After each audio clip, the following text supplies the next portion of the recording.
हरे कृष्णा।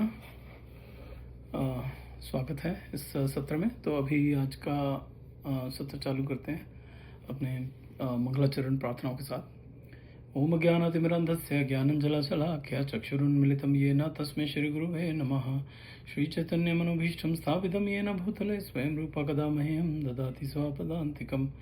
वन्देऽहं श्रीगुरोः श्रीयुतपदकमलं श्रीगुरुन् वैष्णवंश्च श्रीरूपं साग्रजातं सहगणरघुनाथान्वितं तं सजीवं साद्वैतं सावधूतं परिजनसहितं कृष्णचैतन्यदेवं श्रीराधाकृष्णपदान् सहगणललिता श्रीविशाखान्वितांश्च। हे कृष्ण करुणा सिंधु दीनबंधु जगतपते गोपेश गोपिका कांता राधा कांता नमोस्तुते। तप्त कांचन गौरांगी राधे वृंदावनेश्वरी वृषभानुसुत देवी प्रणमामि हरिप्रिये। वाञ्छाकल्पतरुभ्यश्च कृपा सिन्धुभ्यैव च पतितानां पावनेभ्यो वैष्णवेभ्यो नमो नमः।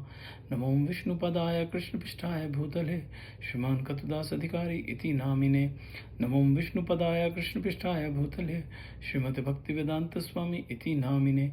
नमस्ते सारस्वते देवे गौरवाणी प्रचारिणे निर्विशेषा शून्यवादी पाश्चात्य देशतारिणे। जय श्री कृष्ण चैतन्य प्रभु नित्यानंदा श्री अद्वैत गदाधर शिवासादि गौर भक्त वृंद।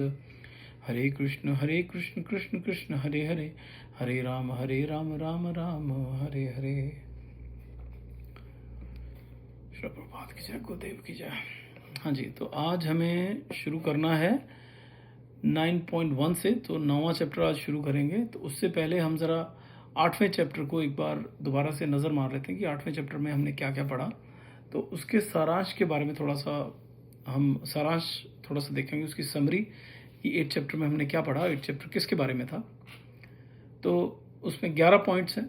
सबसे पहला है कि भगवान ब्रह्म, अध्यात्म, काम्य कर्म, भौतिक अभिव्यक्ति और देवताओं की व्याख्या करते हैं। तो इसमें भगवान ने इन सब चीज़ों की व्याख्या की है।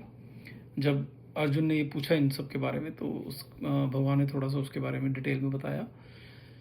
फिर दूसरा पॉइंट है कि अविनाशी दिव्य जीवात्मा को ब्रह्म कहा जाता है और उसका शाश्वत स्वभाव अध्यात्म कहलाता है। जीवात्माओं के भौतिक शरीरों के विकास से संबंधित कर्म को कर्म या काम्य कर्म कहा जाता है। ठीक है, दिव्य जीवात्मा को ब्रह्म कहा जाता है, मतलब हम जो आत्मा है, हम ये शरीर नहीं, हम आत्मा है, उस आत्मा को ब्रह्म कहा जाता है।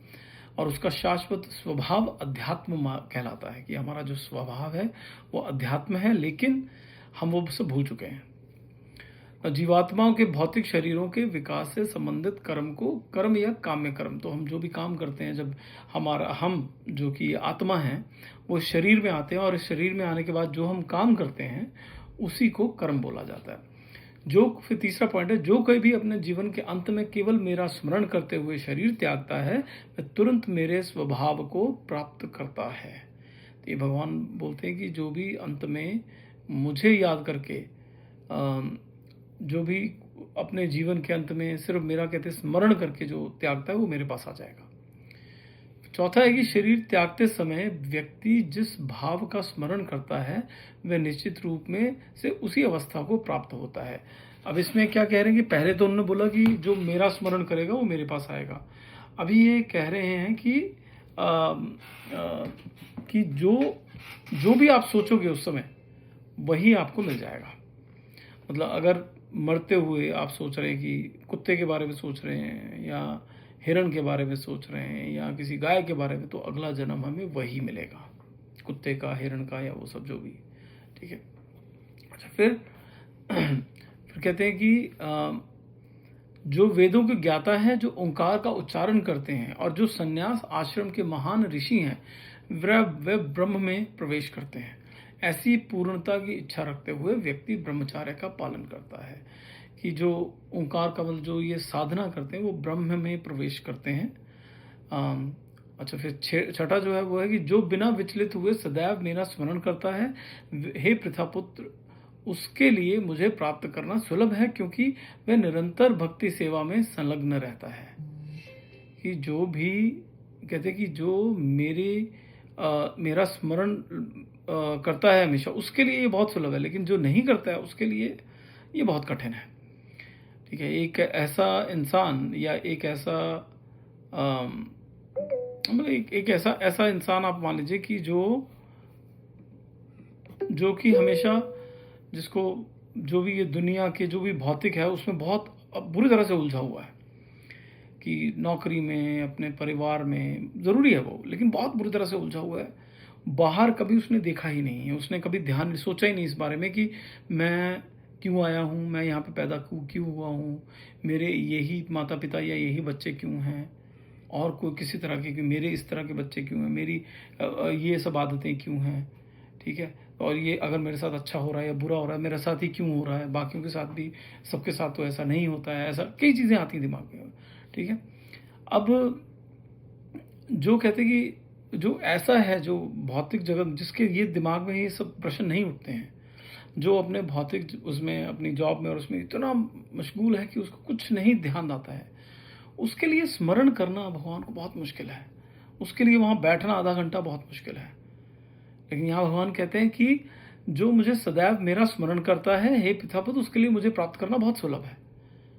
तो भगवान को प्राप्त करना बहुत आसान है, लेकिन बहुत कठिन है, डिपेंडिंग ऑन किस बंदे की बात कर रहे हैं हम। इंसान के ऊपर डिपेंड करता है।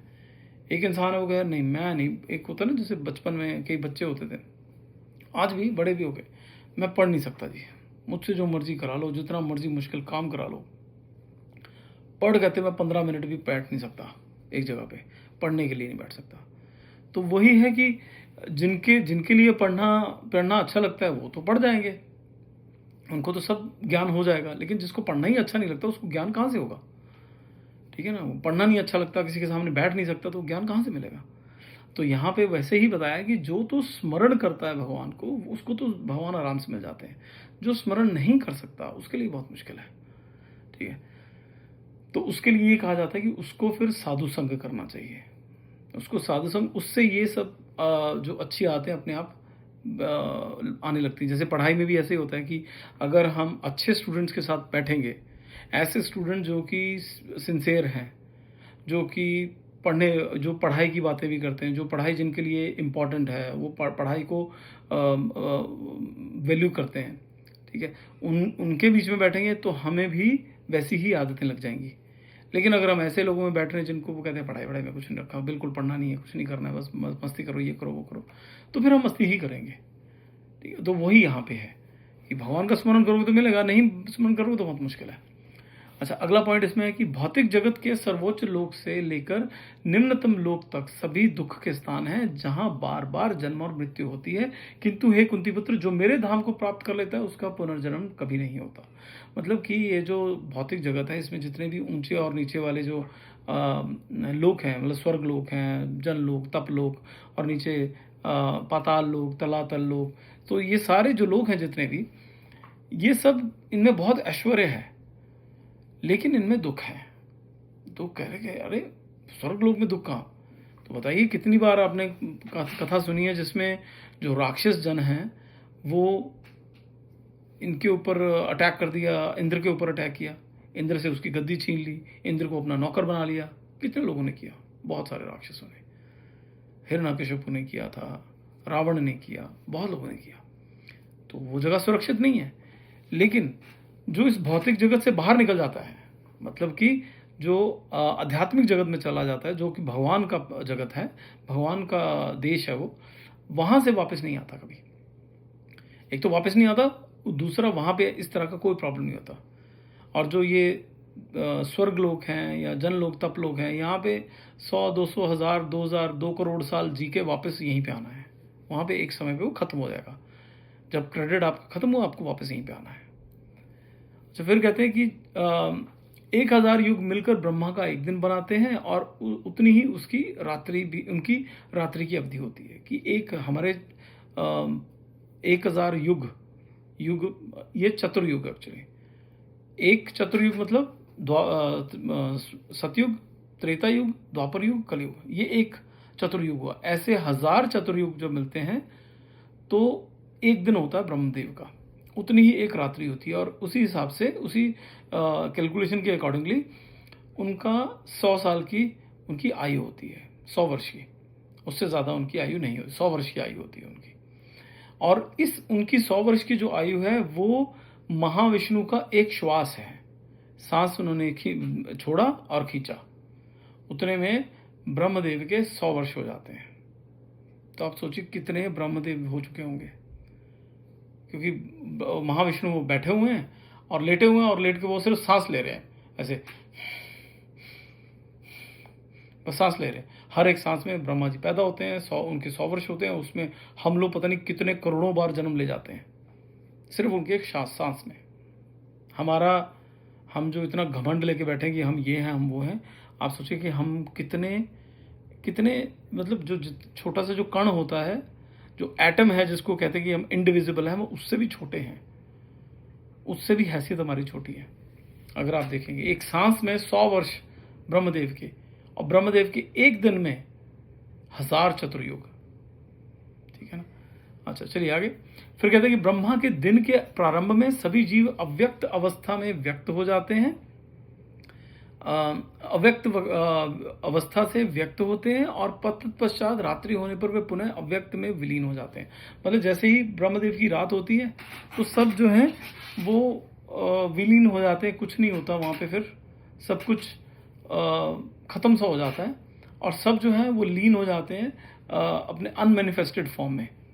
अनमैनिफेस्टेड मतलब जैसे कि या तो वो इनके महाविष्णु के शरीर में जैसे चले गए, या वहाँ पे तो कोई शरीर नहीं होता उस टाइम पे। अगर मैं जैसे ब्रह्मदेव की रात्रि का समय आ गया और मेरे को गति नहीं मिली है, मेरे जैसे बहुत सारे करोड़ों इंसान होंगे जिनको, तो शरीर तो खत्म हो जाएगा क्योंकि सारी सृष्टि खत्म हो गई है, तो हम जो है वो आत्मा बन के कहीं ना कहीं बैठे रहेंगे, एक जगह पे बैठे रहेंगे वहाँ पे, या भटकते रहेंगे या बैठे रहेंगे, ऐसा है। फिर कहते हैं ब्रह्मा के दिन के प्रारंभ में सभी जीव ब्रह्मा के जैसे ब्रह्मदेव का दिन होता है तो सारे के सारे जीव दोबारा प्रकट हो जाते हैं, सब अपने अपने शरीर लेना शुरू कर देते हैं।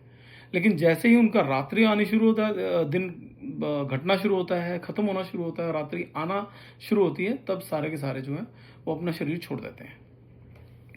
फिर यद्यपि भक्त जानते हैं कि इस संसार से जाने के 2 मार्ग हैं, एक प्रकाश का और एक अंधकार का।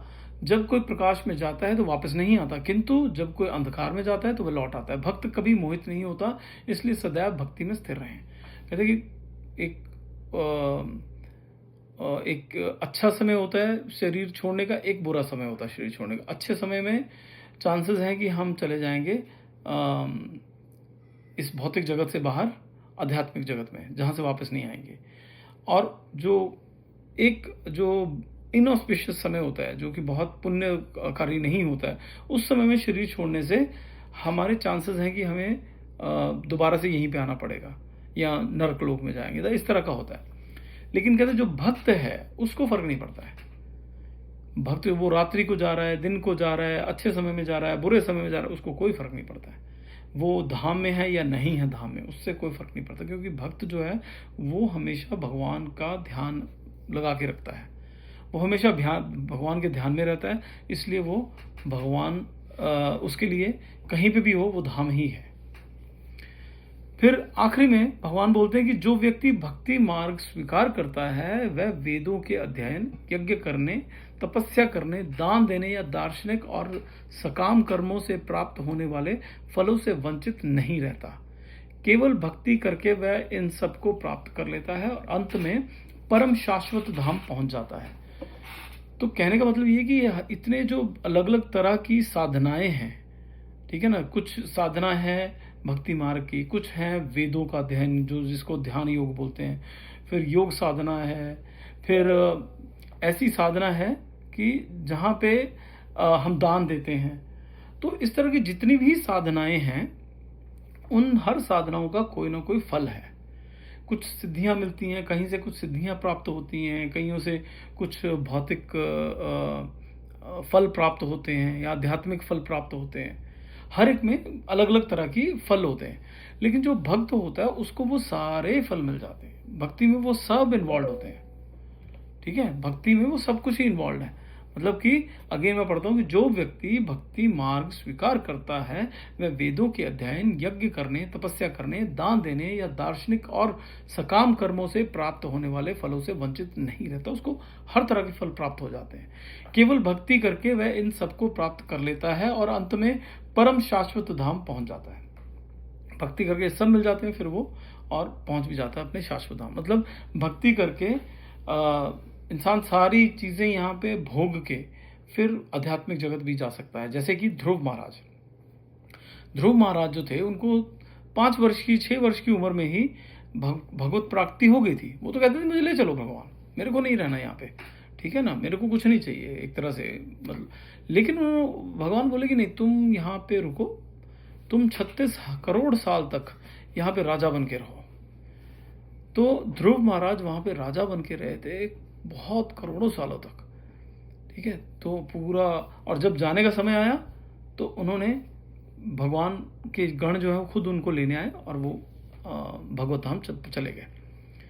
लेकिन इसमें क्या समझ में आता है कि ऐसा नहीं है कि भगवत धाम अगर किसी को प्राप्त हुआ है तो वो सन्यासी बन के या जंगलों में रह के या पहाड़ों में रह के तभी प्राप्त हुआ, ऐसा नहीं है, ठीक है। भगवान हर एक को अलग अलग तरीके से उनको उनके कर्मों के हिसाब से, क्योंकि भगवान ने तो सब देखा ना, पीछे भी देखा, उनको आगे भी देखा, तो उस हिसाब से हमें देते हैं। कईयों को उनको लगता है नहीं, इनसे धन छीन लेना चाहिए क्योंकि धन उनका दिमाग खराब कर देगा, तो वो धन छीन लेते हैं ताकि, लेकिन मेन उनका होता है कि हाँ ये तरक्की करे।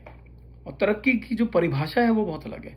हम लोगों को तरक्की की परिभाषा क्या लगती है कि धन आ गया, अच्छी नौकरी आ गई, ठीक है, अच्छे बच्चे, अच्छा परिवार, अच्छा, तो ये सब हमारे लिए, अच्छे दोस्त, मतलब खुशियाँ मिल रही हैं, तो ये है हमारे प्रगति की परिभाषा, ठीक है।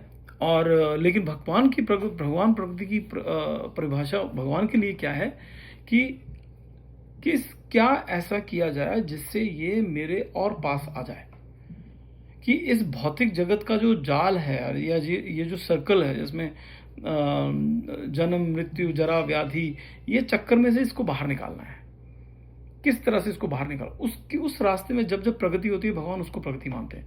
तो कईयों की प्रगति उसमें होती है धन पाने से, कईयों की प्रगति होती है धन छुड़वाने से।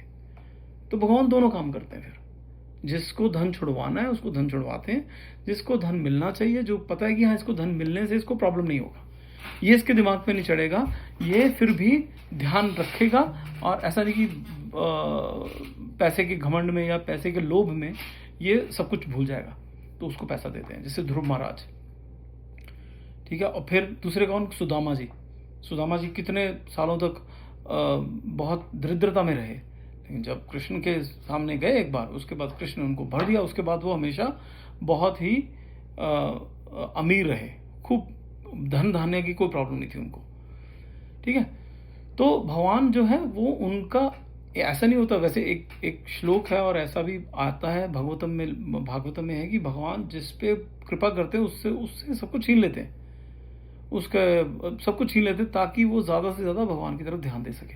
लेकिन वो कंटेक्चुअल है। कंटेक्चुअल मतलब वो वहाँ पे जो कथा चल रही है, वहाँ पे जिस बंदे से बात हो रही है, उस हिसाब से वो बात की गई है। लेकिन असल में बात ये है कि भगवान जो है वो किसी को धन देते हैं, किसी से लेते हैं, किसी को वो मित्र देते हैं, किसी से मित्र छीन लेते हैं, किसी को परिवार देते हैं, किसी से परिवार छीन लेते हैं।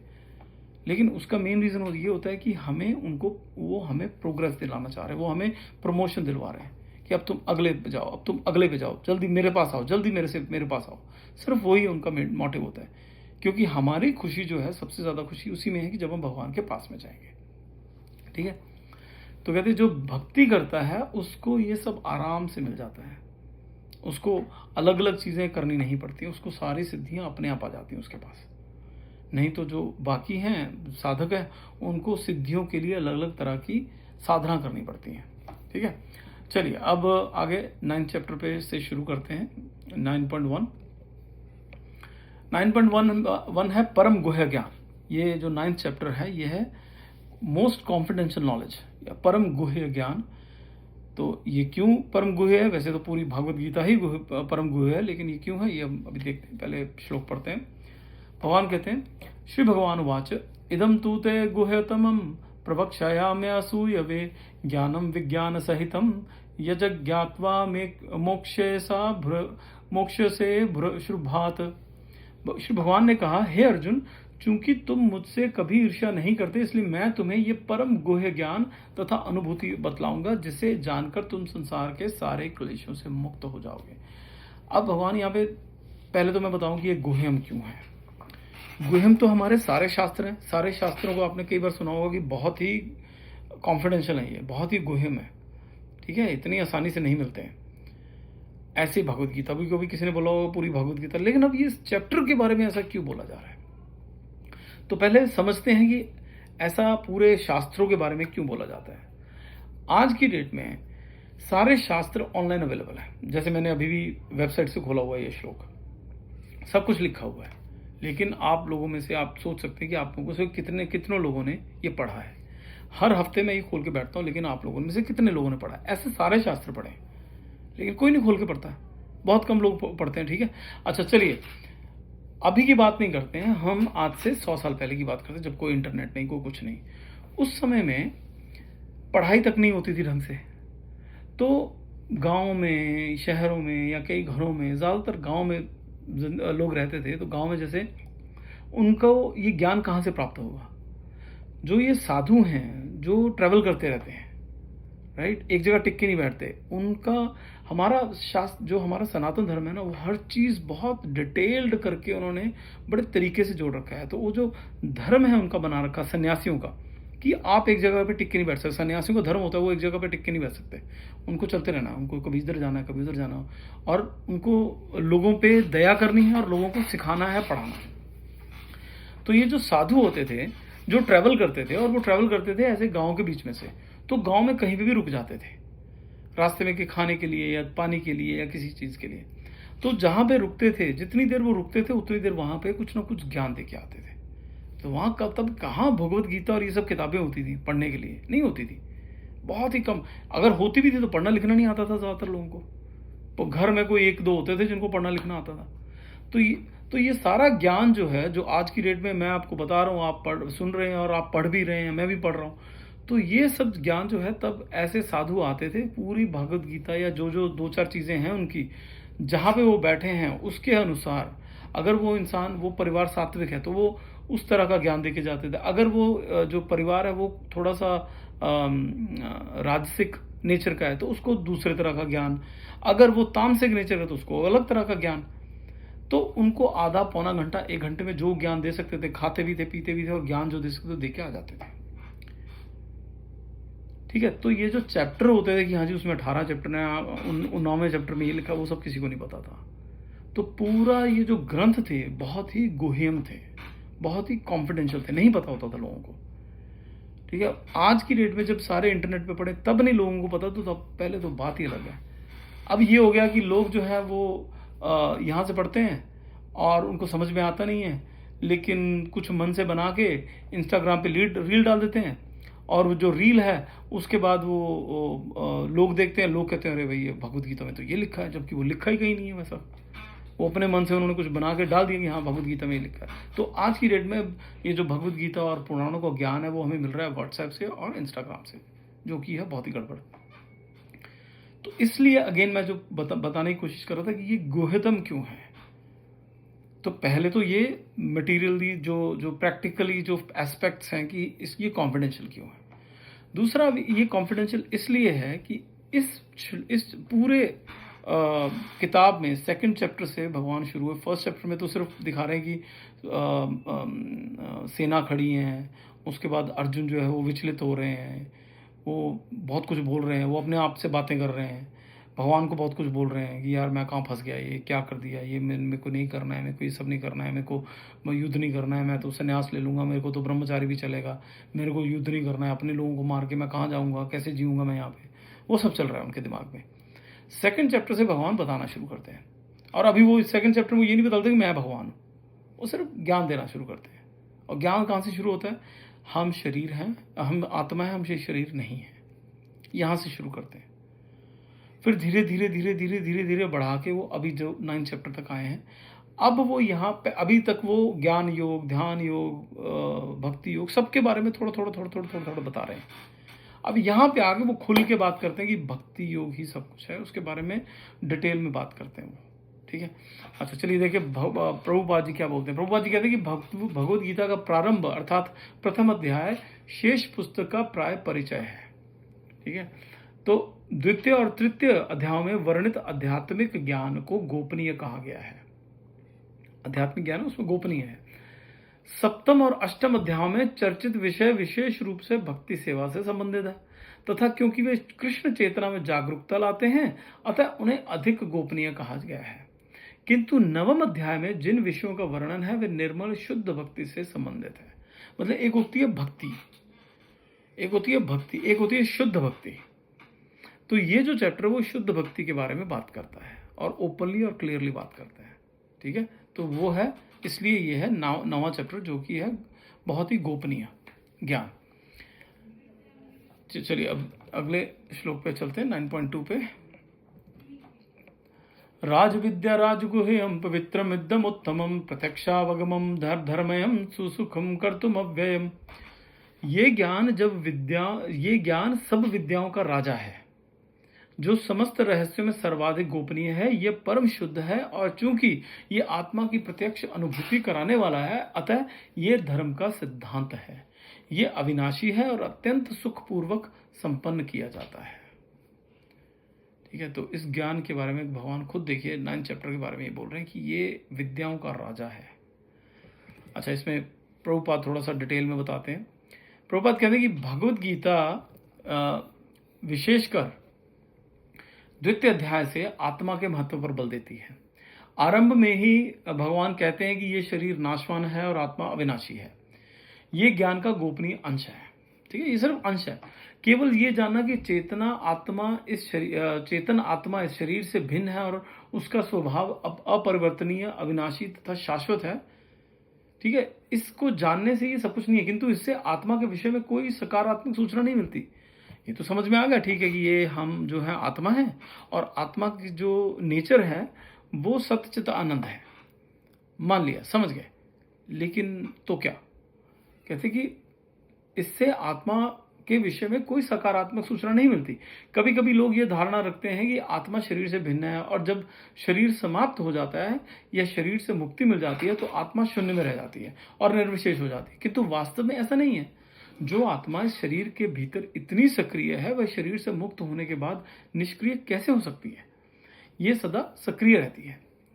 अच्छा, फिर तो पद्म पुराण में कहते हैं कि पद्म पुराण में मनुष्य की पाप पूर्ण क्रियाओं का विश्लेषण किया गया है और दिखाया गया है कि पाप के बाद पाप के परिणाम है। फल कर्म में लगे लोग विभिन्न अवस्थाओं और रूपों में पाप प्रतिक्रियाओं में उलझे रहते हैं। वो बड़ा अच्छा एग्जाम्पल देते हैं प्रभुपाद, कहते हैं कि जैसे फल होता है, फल कैसे, जब पेड़ है वो कैसे लगता है, फल कैसे मिलता है, फल जो है पेड़ पे है, वो पेड़ कैसे होता है, बीज लगता है, बीज फलित होता है, वो धीरे धीरे धीरे धीरे जाके उसका पेड़ बनता है, फिर उसमें फल लाता है, राइट, तो समय लगता है। ऐसे ही जब हम पाप करते हैं तो उसका जो फल है वो इमीडिएटली नहीं मिलता, कई बार उसको फलित होने में समय लगता है, क्योंकि वो पाप का बीज आपने डाला है, अब उसका पेड़ बनेगा, उसमें फल लगेगा, फिर आपको फल मिलेगा उसका। कई बार ऐसा होता है कि हमने पाप कर लिया, उसके बाद हम थोड़े से आराम से बैठे हैं, ठीक है यार कोई नहीं, हो गया, वो इस वजह से कि अभी वो पाप फलित हो रहा है, फिर आपको पाप लगेगा उसका, ठीक, उसका फल मिलेगा। अच्छा, चलिए अब आगे 9.3 देखते हैं।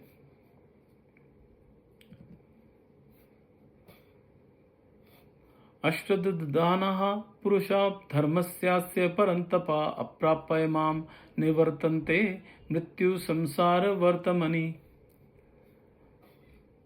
हे परंतप, जो लोग भक्ति में श्रद्धा नहीं रखते वे मुझे प्राप्त नहीं कर पाते, अतः वे इस भौतिक जगत में जन्म मृत्यु के मार्ग पर वापस आते रहते हैं। भगवान यहाँ पे बड़ा क्लियरली कहते हैं कि जो लोग भक्ति में श्रद्धा नहीं रखते, जो मतलब मेरी भक्ति नहीं करते हैं, वो मुझे प्राप्त नहीं कर पाते हैं। तो भगवान को प्राप्त करने का एक ही तरीका है भक्ति, कोई और तरीका नहीं है, कि भक्ति से ही भगवान प्राप्त होते हैं। अच्छा, इसमें प्रभुपाद क्या बोलते हैं? प्रभुपाद कहते हैं कि भगवान श्री कृष्ण का नाम, यश, लीलाएं आदि भौतिक गलत बोल गया 9.3। हाँ, इसमें कहते हैं कि अविश्वासी इस भक्ति सेवा की प्रक्रिया को पूरा नहीं कर सकते। यही इस श्लोक का तात्पर्य है। जो अविश्वास, जिनको विश्वास नहीं है भगवान के, वो ये सब नहीं कर सकते। विश्वास भक्तों के संग से उत्पन्न होता है। दुर्भाग्यशाली लोग वैदिक साहित्य के समस्त प्रमाण महान व्यक्तियों से सुनने के बाद भी ईश्वर में विश्वास नहीं रखते। वे संकोचशील होते हैं और भगवान की भक्ति सेवा में दृढ़ नहीं रह सकते। अतः कृष्ण चेतना में प्रगति के लिए विश्वास अत्यंत महत्वपूर्ण तत्व है।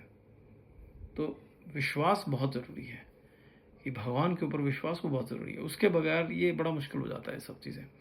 चलिए अभी हम यहाँ पे ख़त्म करते हैं 9.3 के ही जो तात्पर्य है इसका, इसी में थोड़ा सा और अंदर जाएंगे और वहीं से आगे अगले हफ्ते शुरू करेंगे। तब तक के लिए हरे कृष्णा, श्रील प्रभुपाद की जय, गुरु महाराज की जय, हरि हरि बोल।